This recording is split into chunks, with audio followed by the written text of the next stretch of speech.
Respiratorium 2.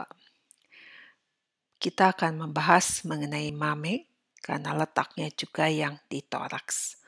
Terdiri dari jaringan kelenjar dan jaringan penyokong fibrosa yang berada dalam matriks lemak bersama pembuluh darah, pembuluh limf, dan pembuluh syaraf. Laki-laki dan perempuan mempunyai mame. Glandula mamaria berada dalam tela subcutanea menutupi musculus pectoralis major dan pectoralis minor. Papila mamaria adalah bagian mama yang paling menonjol dari dinding tubuh anterior kita, dikelilingi oleh area mame, yaitu area kulit sirkular berpigmen. Mama feminina atau payudara perempuan, ukurannya ditentukan oleh jumlah lemak yang mengelilingi jaringan kelenjar. Korpus mama berbentuk sirkular terletak pada bed of the breast yang berekstensi transversalis dari tepi lateralis sternum ke linea axillaris media, vertikalis dari costa 2 sampai 6. 2/3 bed dibentuk oleh fascia pectoralis, sepertiga oleh fascia yang menutupi musculus serratus anterior. Retromammary space atau bursa itu adalah tela subcutanea longgar atau luang potensial di antara mama dan fascia pectoralis. Processus axillaris ini adalah bagian kecil glandula mammaria yang berekstensi di sepanjang tepi inferolateralis musculus pectoralis major menuju fossa axillaris. Glandula mammaria melekat erat pada dermis oleh retina cutis mame atau disebut juga ligamenta suspensoria mammaria. Kondensasi jaringan fibrosa berkembang baik di bagian superior glandula dan berperan sebagai penyokong lobi dan lobuli glandula mammaria. Selama pubertas, kelenjar berkembang tapi terutama deposit lemak. Areola mame dan papila mammaria juga membesar. Ukuran dan bentuk mama ditentukan oleh faktor genetik, etnik, dan diet. Ductus lactiferi mempercabangkan buds yang berkembang menjadi 15-20 lobuli glandula mammaria. Lobulus didrainase oleh ductus lactiferi, konvergen membuka independen. Ductus lactiferi mempunyai bagian yang berdilatasi yang terletak profundus terhadap areola mame yang kita sebut sebagai sinus lactiferi. Di sini didapatkan akumulasi droplet kecil susu. Kompresi areola mame dan sinus lactiferi akan menyebabkan akumulasi droplet tadi terpancar dan mendorong neonatus terus menyusui karena red down reflex. Areola mame mengandung banyak glandula sebasea yang kita sebut sebagai glandula areolalis. Ini untuk lubrikan protektif areola dan papila. Papila mammaria tidak mempunyai lemak, rambut glandula sudorifera. Ujungnya mempunyai fisura sebagai bukaan ductus lactiferi. Papila mammaria disusun oleh selaput otot polos sirkular yang mengompresi ductus lactiferi selama laktasi dan menegakkan papila mammaria sebagai respon terhadap stimulasi. Glandula mammaria adalah modifikasi glandula sudorifera, tidak mempunyai kapsula, konturnya membulat, hampir seluruh volume dihasilkan oleh lemak subkutanea, kecuali selama kehamilan ketika jaringan kelenjar baru terbentuk. Alveoli menyekresikan susu dan tersusun sebagai klaster berbentuk anggur. Mama membesar sedikit pada periode menstruasi akibat FSH dan LH. Jadi ini adalah gambar mama, ya, yang kita tunjukkan putih ini adalah ligamenta suspensoria mame. Kemudian ini adalah lemak yang kuning. Ini adalah ductus areola dengan papila mammaria. Kemudian ada sinus lactiferi dan ductus lactiferi. Ini adalah lobuli, ya, lobuli daripada mame, lobuli glandula mame. Ini yang non-laktasi. Ini adalah yang laktasi yang akan bertambah jumlahnya dan ukurannya bertambah besar. Ya, ini adalah mame yang terletak di dinding toraks anterior di dalam tela subkutanea. Bednya itu adalah berada di superficial terhadap pectoralis major. Ini adalah yang kita sebut sebagai processus axillaris. Ya, ini adalah serratus anterior. Vasculatum mamae, suplai darahnya adalah dari rami mamari medialis arteri thoracika interna dan rami intercostalis anterior arteria thoracika interna yang berasal dari arteri subclavia, kemudian dari arteri thoracika lateralis dan arteri thoracoacromialis yang merupakan cabang dari arteria axillaris.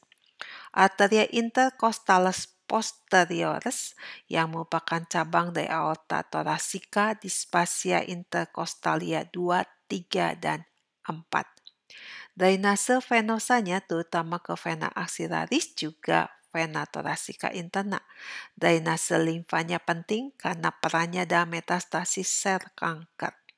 Limfa berjalan dari papilla mammaria, areola mame, dan lobuli glandula mammaria ke plexus lymphaticus subareolaris.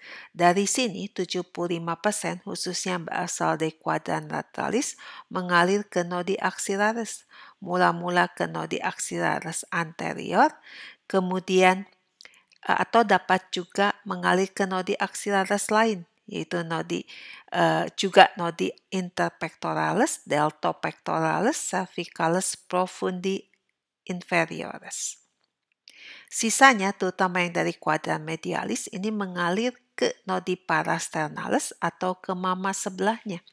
Limfa dari kuadran inferior dapat berjalan profundus ke nodi lymphoidae abdominis.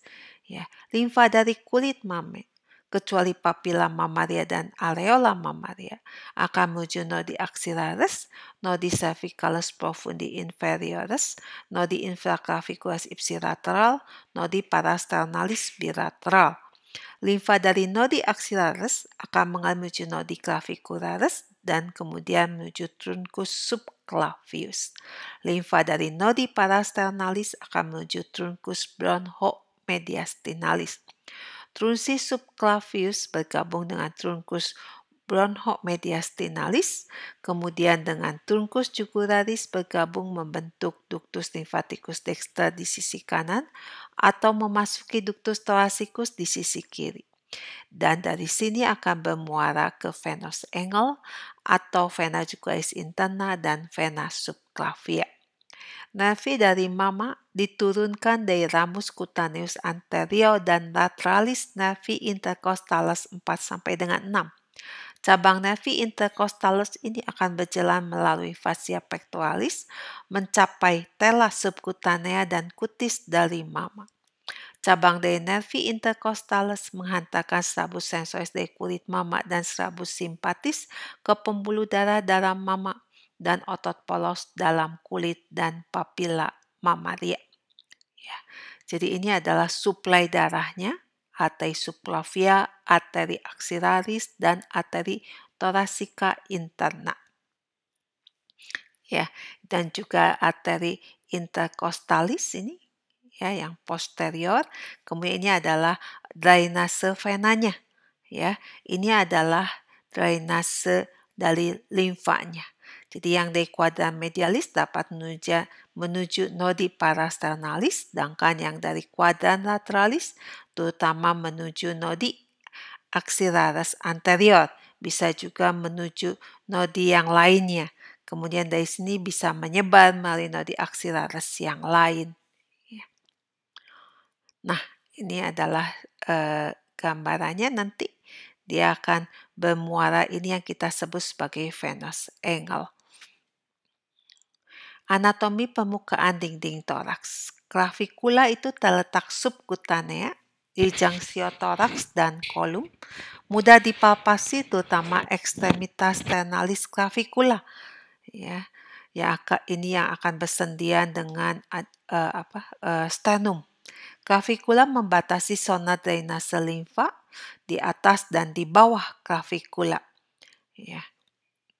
Nah, yang di atas clavicula, dia akan menuju nodi jugularis inferioris, sedangkan yang di bawah clavicula, ini akan menuju nodi axillaris.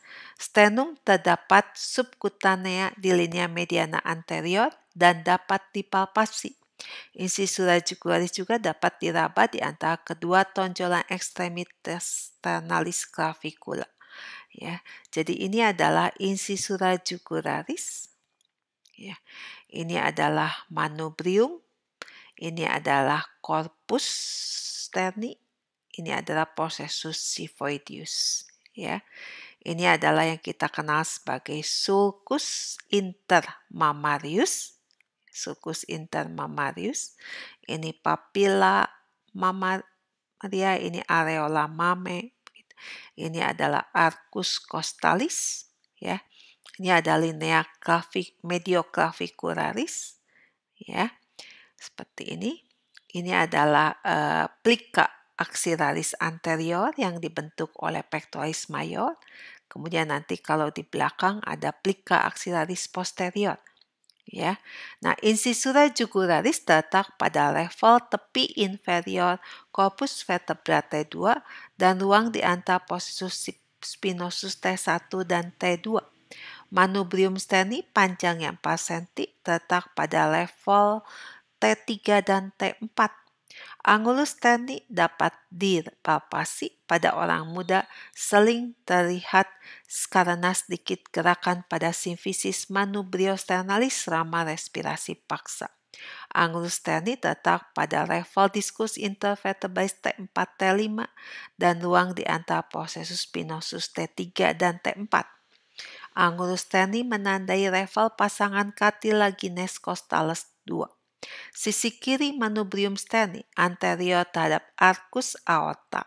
Sisi kanan menutupi penggabungan vena brachiocephalica membentuk vena cava superior. Vena cava superior berjalan inferior profundus terhadap manubrium sterni dan junction manubriosternalis, tetapi menonjol selebar jari ke kanan dari tepi manubrium. Corpus sterni mempunyai panjang 10 cm, terletak anterior terhadap tepi kanan jantung dan vertebra T5 sampai T9. Jadi ini adalah angulus sterni. Ini adalah setinggi kurang lebih T4 T5, ya, manubrium angulus sterni. Ini adalah panjang daripada corpus sterni antara T5 sampai T9.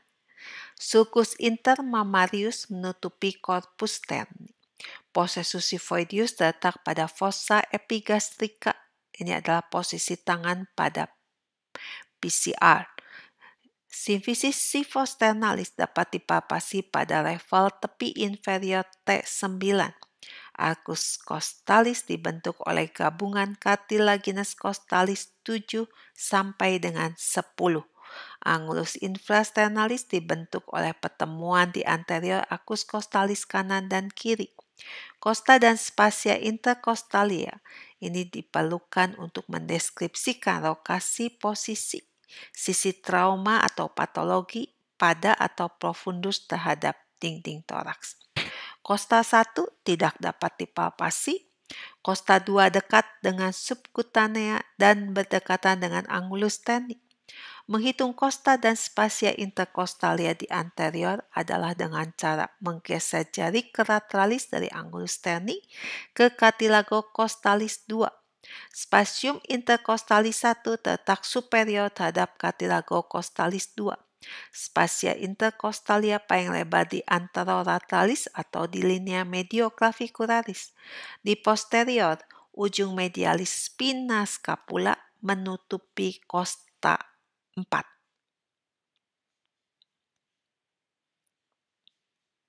Garis imaginer longitude itu adalah linea mediana anterior, titik potong planum medianum dengan dinding toraks anterior, linea medioclavicularis, linea axillaris anterior, Jadi kita tarik dari plika axialis anterior, kemudian linea axillaris media, kita tarik ini garis vertikal dari apex dari fossa axillaris, kemudian linea axillaris posterior, garis vertikal dari plika axialis posterior, linea mediana posterior, ini bidang garis vertikal melalui processus spinosus vertebra, kemudian linea scapularis memotong angulus inferior scapula, kemudian linea parasternalis dan linea paravertebralis ya yang kita ambil di luar daripada parasternalis itu antara linea sternalis dan linea medioclavicularis. Sedangkan linea paravertebralis antara linea mediana posterior dan linea scapularis. Ya, jadi ini adalah linea mediana anterior, ini adalah linea medioclavicularis kiri dan kanan. Ini adalah linea axialis anterior, media dan posterior. Ini ada linea linea mediana posterior, ini linea scapularis, di antara keduanya ini ada linea paravertebralis. Ya. Nah, mama pada laki-laki itu lebih berupa penguatan kontur pectoralis mayor. Papila mamalia pada laki-laki atau pada perempuan nuripara muda itu berada di spasium intercostalis 4, lateralis terhadap linea medioclavicularis. Inferolaterales digitasi musculus serratus anterior yang berinterdigitasi dengan musculus obliquus externus abdominus. Kita bisa lihat pada anatomi permukaan. Musculi intercostalis normal tidak tampak. Mama perempuan permukaan superiornya mendatar, di lateralis dan inferior tepinya jelas, pola venosa sering terlihat terutama pada kehamilan. Papila mamaria dikelilingi oleh areola mama yang sirkular, sedikit elevasi dan berpigmen. Areola mama menggelap pada kehamilan dan tetap menggelap sesudahnya. Areola mama berbintik dengan bukaan papula dari glandula areolaris. Papila mamaria kadang inversi atau retraksi. Papila mamaria terletak pada spasium intercostal 4, lebih kurang 10 cm dari linea mediana anterior. Ya, jadi ini adalah sulcus intermammarius, ini papila, ini areola. Ya, ini adalah jika papilanya lebih dari satu, ya, yang kita sebut sebagai politelia. Ya, kalau pada laki-laki, ya karena mamanya tidak tidak besar, yang terlihat ada digitasi daripada otot dan interdigitasi seperti itu.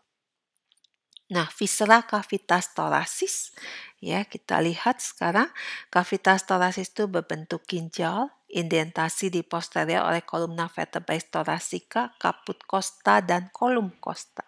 Terbagi menjadi 3 kompartemen, ya di tengah adalah mediastinum, dan di sebelah kiri kanannya adalah cavitas pulmonis kanan dan kiri.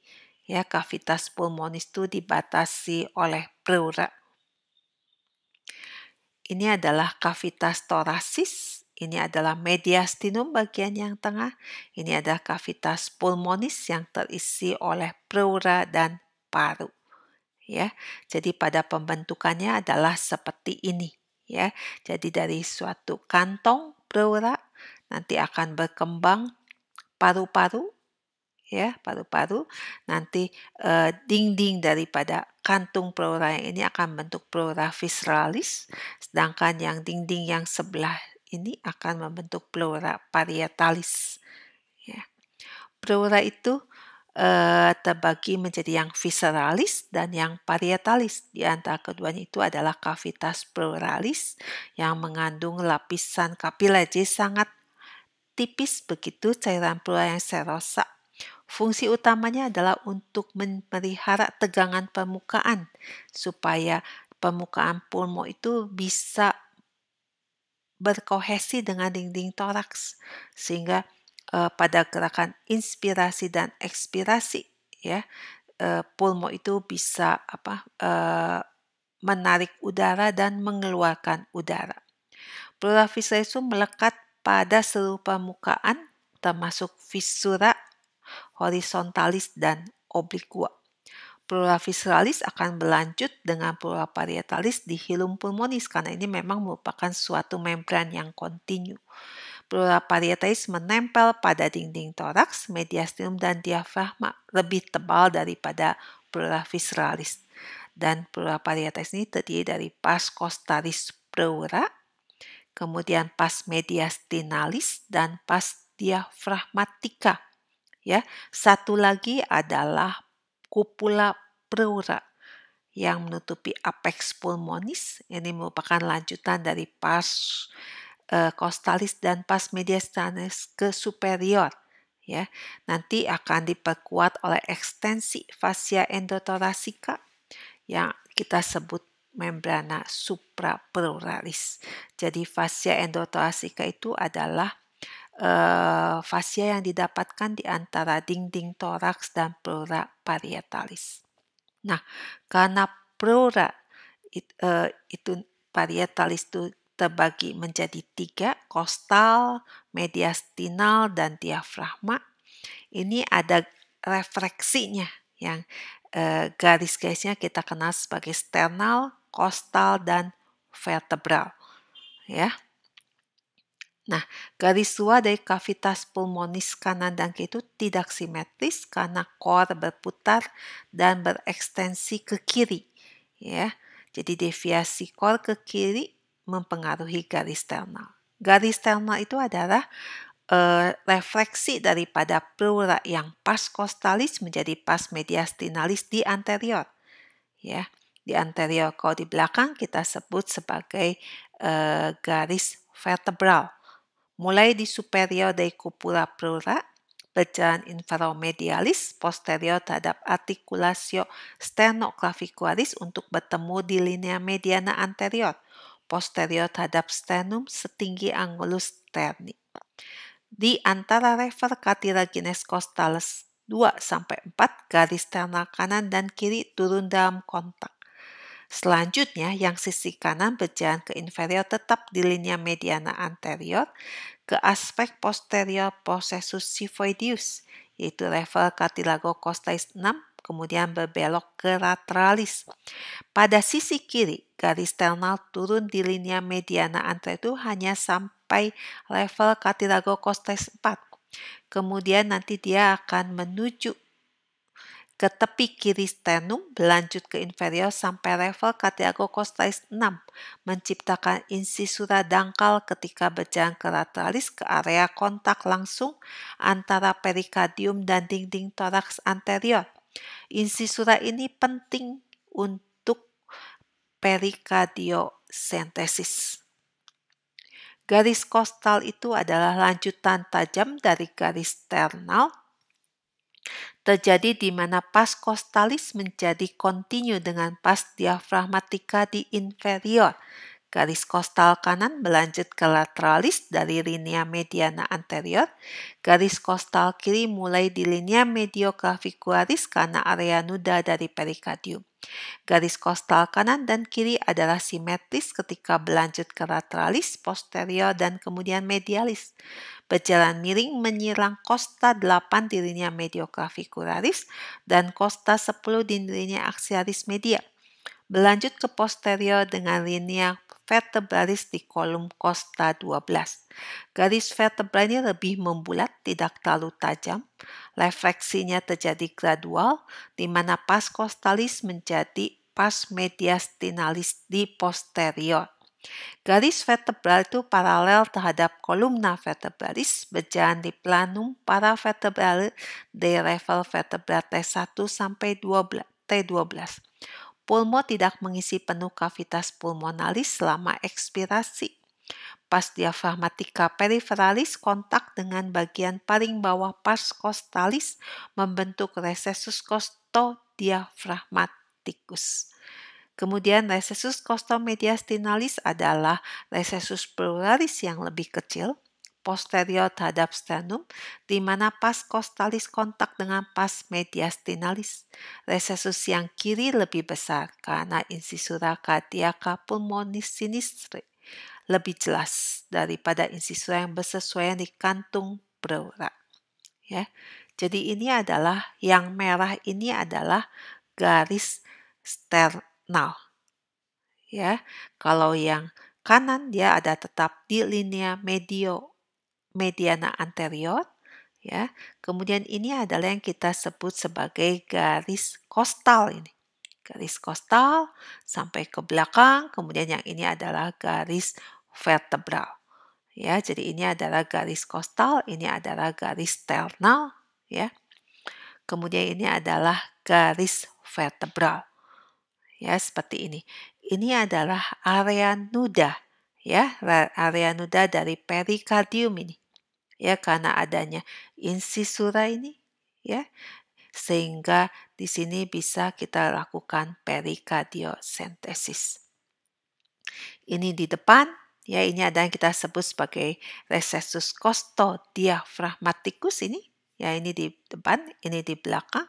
Ini adalah recessus costomediastinalis antara pars costalis dengan pars costalis pleura dengan pars mediastinalis pleura, ya. Nah, pulmo. Pulmo itu adalah organ respirasi vital. Ringan, harus spongios dan mengisi penuh, ya, cavitas pulmonis. Pulmo itu elastik dan recoil. Kalau cavitas thoracis kita buka, ya, ukurannya itu hanya sepertiga, ya, dari ukuran penuhnya. Pulmo itu mempunyai apex pulmonis, basis pulmonis, 2 atau 3 lobi yang dihasilkan oleh 1 atau 2 visura. Jadi 1 itu di paru kiri, 2 itu di paru kanan. Kemudian mempunyai 3 permukaan, facies costalis, facies mediastinalis, dan facies diaphragmatica. Kemudian mempunyai 3 tepi, anterior, inferior, posterior. Pulmo dexter itu mempunyai visura obliqua dan visura transversa. Ya, jadi visura obliquanya itu nanti visura obliqua dan visura horizontalis nanti akan membagi menjadi lobus superior, medius, dan inferior. Paru kanan itu lebih besar, lebih berat, lebih pendek, lebih lebar karena kubah kanan diafragma lebih tinggi. Sedangkan jantung dan perikardium itu akan lebih berprotusi ke kiri. Margo anterior pulmonis dextri relatif lurus, ya. Sedangkan kalau paru kiri hanya mempunyai 1 visura, sehingga hanya terdapat 2 lobus, yaitu superior dan inferior. Margo anterior ini mempunyai insisura kardiaka karena jantung berputar dan lebih ke kiri, ya. Indentasi yang sesuai dengan deviasi apex cordis ke sisi kiri. Nah, bagian paling inferior dan anterior lobus superior pulmonis sinistri menjadi tonjolan seperti lingua dan tipis. Ini yang kita kenal sebagai lingula pulmonis sinistri. Ya. Kemudian mengenai permukaan paru, ya, facies costalis itu ada bagian yang kontak dengan kosta. Ya, dia juga berhubungan dengan pars costalis pleura. Bagian posterior berhubungan dengan corpora vertebra thoracica. Ini yang kita sebut sebagai facies vertebralis pulmonis. Facies mediastinalis itu berarti bagian yang berhadapan dengan mediastinum. Ini konkav. Ya, dia meliputi hilum pulmonis yang menerima radix pulmonis. Jika diawetkan, didapatkan lekukan untuk esophagus dan impresio kardiaka pada facies mediastinalis pulmonis dextri. Impresio kardiaka pada facies mediastinalis pulmonis sinistri itu lebih besar karena jantung kan lebih berportusi ke kiri. Di kiri juga ada lekukan untuk arcus aorta, aorta descendens, dan esophagus. Facies diaphragmatica juga konkav, ya, karena kita tahu diafragma itu membentuk kubah ke superior. Ya, ini adalah basis pulmonis. Margo anterior pulmonis adalah di mana facies costais dan facies mediastinalis bertemu di anterior. Sedangkan kalau bertemu di posterior kita sebut sebagai margo posterior.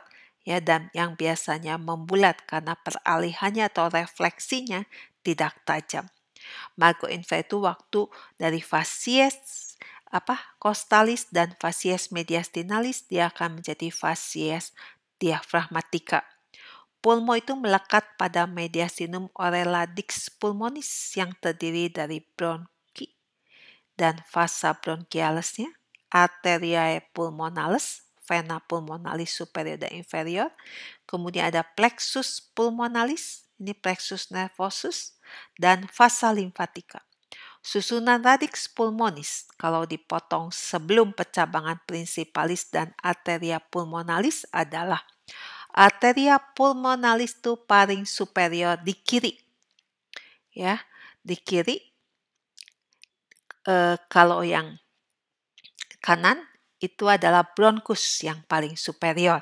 Vena pulmonalis superior dan vena pulmonalis inferior itu adalah paling anterior yang superior, sedangkan yang inferior itu paling inferior.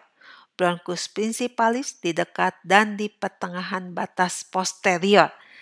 Ya, vasa bronchialis melintas pada permukaan luar atau aspek posteriornya.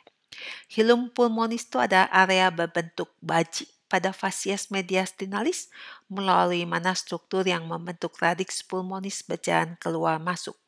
Medialis terhadap hilum pulmonis, jadi lebih mendekati mediastinum.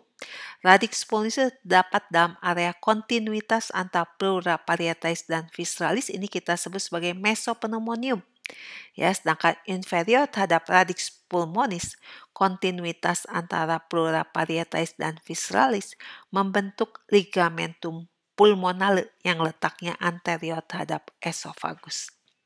Jadi ini adalah paru kanan, ini viscera horizontalis, ini viscera obliqua, ini lobus medius, inferior, superior. Ini hanya mempunyai satu viscera obliqua. Ini lobus superior, ini lobus inferior. Ya, ini adalah facies mediastinalis. Kalau ini semua di anterior, ini facies costalis juga termasuk yang belakang. Ya, ini adalah mediastinum yang terisi oleh jantung. Mediastinum yang medium. Ya. Nah, kemudian ada pohon tracheobronchialis. Jadi yang kita sebut batangnya itu adalah trachea, sedangkan radiksnya itu adalah bronchialnya. Ya, jadi nanti bifurcatio trachea itu akan terletak setinggi level angulus sterni, terbagi menjadi principalis dexter dan principalis sinister.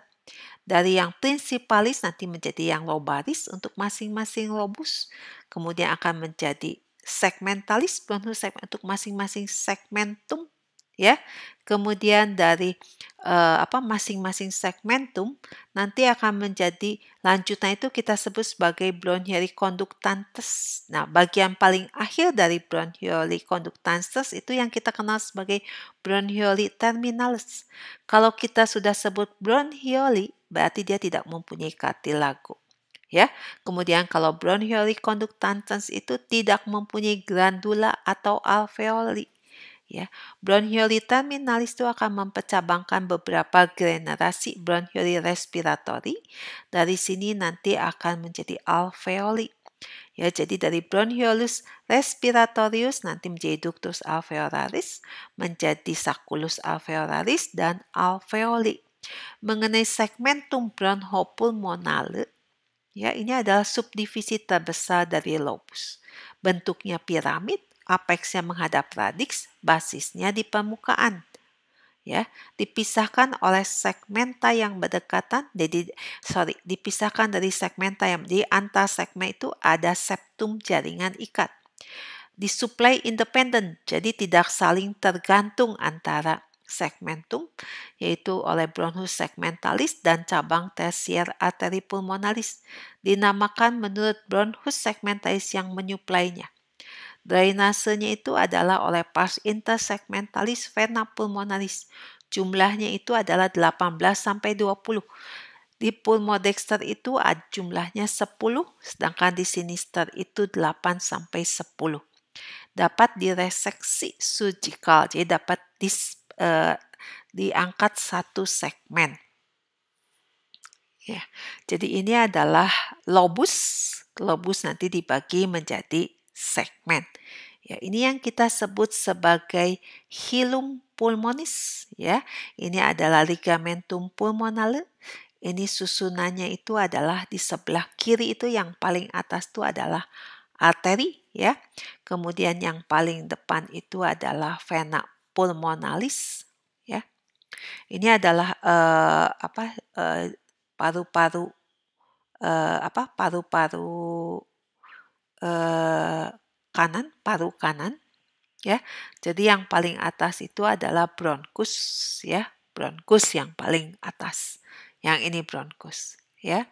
Kemudian yang paling depan itu adalah vena pulmonalis superior, yang paling bawah itu adalah vena pulmonalis inferior. Ya, ini adalah arterinya. Ya. Baik. Nah, ini yang sebelah kiri, ya. Yang sebelah kiri nanti bisa dipelajari, ya. Segmenta itu penamaannya itu adalah, ya, bronkusnya itu adalah bronkus terbagi, kalau yang bronkus yang kanan itu terbagi pertama menjadi bronkus lobaris superior, kemudian bronkus intermedius. Dari bronkus intermedius baru menjadi bronkus lobaris medius dan bronkus lobaris inferior dexter. Ya, sedangkan kalau bronchus principalis sinistra terbagi menjadi bronchus lobaris superior dan bronchus lobaris inferior. Ya, sedangkan pada paru ini lobus superior itu nanti akan terbagi menjadi 3 segmen, lobus medius menjadi 2 segmen, inferior menjadi 5. Sedangkan paru kiri lobus superiornya 4 segmen, lobus yang segmen yang pertama itu adalah segmen yang ke-1 dan ke-2, apicoposterius. Ya, jadi bisa kita katakan ini 5 segmen, di mana 1 dan 2 itu dianggap sebagai 1. Sedangkan pada lobus inferior ini, ya, ini bisa sebenarnya ada 5 segmen, tapi yang ke-7 dan ke-8 itu bergabung menjadi 1. Ya, ini adalah gambaran daripada segmen paru, ya. Ini adalah bronchus segmentalisnya, ya. Nah, seperti ini. Nah, kemudian mengenai pembuluh darah untuk paru dan pleura, tiap paru itu mempunyai 1 arteri pulmonalis dan 2 vena pulmonalis. Truncus pulmonis itu terletak di level angulus sterni. Di sini dia akan menjadi arteri pulmonalis dextra dan sinistra. Nanti masing-masing akan bercabang-cabang menjadi arteri lobalis sesuai dengan jumlah lobusnya. Arteri lobalis superior pulmonis dextri dan sinistri itu muncul sebelum memasuki hilum pulmonis. Arteri lobalis inferior pulmonis sinistri, arteri intermedia nanti akan menjadi arteri lobalis media pulmonis dextri dan arteri lobalis inferior pulmonis dextri. Ya, arteri lobalis dan bronchus lobalis melayani lobus pulmonis. Sedangkan untuk yang segmentum itu adalah arteri segmentalis dan bronchus segmentalis.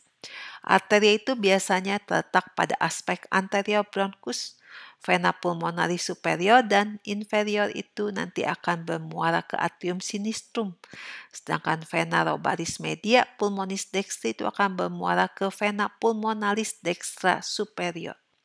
Vena pulmonalis berjalan independen dari arteri dan bronki, jadi dia tidak bersama-sama.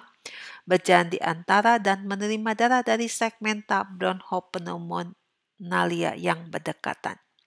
Kecuali di centralis, regioperihiral, dan vena dari pleura visceralis dan sirkulasi vena bronchialis mengalir ke dalam vena pulmonalis.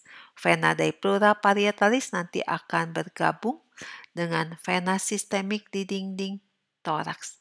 Arteria bronchialis menyuplai struktur radix pulmonis, jaringan penyokong pulmo dan pleura visceralis. Kedua arteri bronchialis sinistri merupakan cabang langsung aorta thoracika, sedangkan yang kanan dapat merupakan cabang langsung aorta thoracika, tapi biasanya melalui bagian proximalis arteri intercostalis posterior atau dari truncus bersama arteri bronchialis superior sinistra. Arteri bronhialis itu akan memberikan cabang juga untuk osofagus. Cabang paling distalis arteri bronhialis nanti akan beranastomosi dengan cabang arteri pulmonalis di dinding bronhioli dan pleura visceralis. Ya, jadi ini adalah arteri pulmonalis. Ya, ini adalah vena cava superior dan vena cava inferior. Arteri pulmonalis digambarkan ungu karena darahnya itu miskin O2. Ya. Nah, ini adalah arteri arteri interkostalis kanan yang ketiga ini. Ya, ini adalah arteri bronhialis. Ya. Vena bronhialis mendrainase bagian pulmones yang disuplai oleh arteri bronhialis. Sisa darah dari pleura visceralis, regio pulmo perifer, komponen distalis radix pulmonis didrainase oleh vena pulmonalis. Vena bronhialis dextra akan bermuara ke vena asiga, vena bronchialis sinistra ke vena hemiasiga aksesoria atau vena interkostalis superior sinistra. Mengenai pembuluh limfnya, itu anyamannya ini berkomunikasi dengan bebas. Ya, jadi plexus limfaticus itu kita bedakan dua, yang superfisi itu ada yang subpleura, jadi dia letaknya di sebelah dalam dari pleura visceralis. Dia akan mendrainase limfa dari parenhim pulmo dan pleura visceralis menuju ke nodi bronchopulmonalis yang ada di hilus, sehingga kita sebut juga sebagai nodi hili. Ya. Nah, kemudian sedangkan plexus limfaticus yang profundus atau yang bronchopulmonalis itu terletaknya itu di submukosa bronki dan jaringan ikat peribronchial. Ini akan menuju nodi pulmonalis sepanjang bronchi lobaris dan dari situ akan juga menuju nodi bronchopulmonalis. Nah, plexus limfaticus superficial dan profundus nanti akan menuju ke nodi tracheobronchialis superioris dan nodi bronchialis inferiors. Dari sini akan menuju truncus bronchomediastinalis dexter dan sinister. Dan masing-masing akan menuju ke ductus lymphaticus dexter dan ductus thoracicus dan bermuara ke venous angle.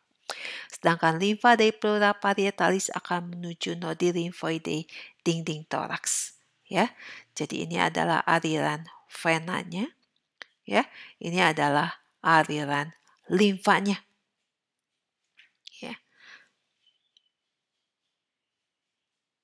Nah, nervi dari pulmones dan pleura. Nervi dari pulmones dan pleura visceralis berasal dari plexus pulmonalis anterior dan posterior terhadap radix pulmonis. Ya, pada plexus ini kita jumpai serabut parasimpatis, simpatis, dan afferent visceral. Serabut parasimpatis merupakan serabut presinaptik dari nervus vagus. Ganglion parasimpatikumnya itu akan berada dalam plexus pulmonalis dan sepanjang cabang arbor bronchialis. Sifat persyarafannya ada bronchoconstrictor, vasodilator, dan sekretomotor. Serabut simpatis dalam plexus pulmonalis adalah serabut postsinaptik. Perikarionya berada dalam ganglia trunci simpatisi. Sifat persyarafannya ada bronchodilator, vasokonstriktor, dan inhibisi terhadap kelenjar alveolar atau sel epitel sekretorik tipe 2. Serabut afferent visceralnya ada yang refleksif dan nociceptif. Perikarion di ganglion sensorium nervi vagi.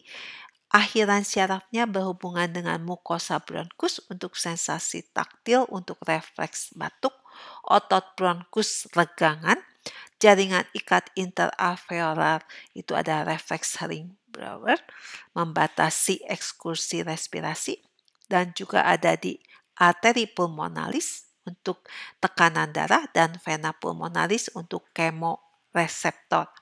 Serabut afferent nociceptif dari pleura visceralis dan bronki akan berjalan bersama serabut simpatis. Ya, sedangkan yang refleksifnya itu akan berjalan bersama serabut parasimpatis. Serabut afferent nociceptif dari trachea itu akan berjalan bersama serabut parasimpatis. Sedangkan nervi dari pleura parietalis diturunkan dari nervi interkostalis dan nervi phrenici. Jadi ini adalah anyaman, ya, plexus Plexus pulmonalis. Ya, ini yang ditunjukkan di sini. Ya, ini adalah truncus sympathicus. Ya, ini adalah truncus sympathicus. Anatomi permukaan pleura dan paru. Ya, jadi cupula pleura dan apex pulmonis itu melewati apertura thoracis superior, profundus terhadap fossa supraclavicularis. Ya. Margo anterior pulmonis terletak berdekatan dengan garis anterior dari refleksi pleura parietalis antara cartilaginis costalis 2 dan 4. Refleksi pleura kiri berpindah ke lateralis kemudian ke inferior mencapai cartilago costalis 6. Refleksi pleura kanan berlanjut ke inferior dari cartilago costalis 4 ke 6. Kedua refleksi pleura berjalan ke lateralis di cartilago costalis 6 mencapai linea medioclavicularis di level cartilago costalis 8 di linea axialis media costa 10, costa 12 di linea scapularis. Margo inferior pulmonis mencapai linea medioclavicularis di level cartilago costalis 6, linea axillaris media di costa 8, costa 12 di linea scapularis, di costa 10 itu adalah processus spinosus vertebrae 10, kemudian processus spinosus vertebrae 12. Ya. Fissura obliqua pulmonis memanjang dari level processus spinosus vertebrae 2 di posterior ke cartilago costalis 4 di anterior. Hampir sama dengan margo medialis scapula ketika membrum superius dielevasikan di atas kaput. Fissura horizontalis pulmonis dextri memanjang dari fissura obliqua sepanjang costa dan cartilago costalis 4. Ya, jadi ini adalah perbandingan antara garis tepi paru dan garis tepi pleura parietalis. Ya, ini di posterior seperti ini, jadi kurang lebih lebih tinggi ya, dua vertebra begitu lebih tinggi,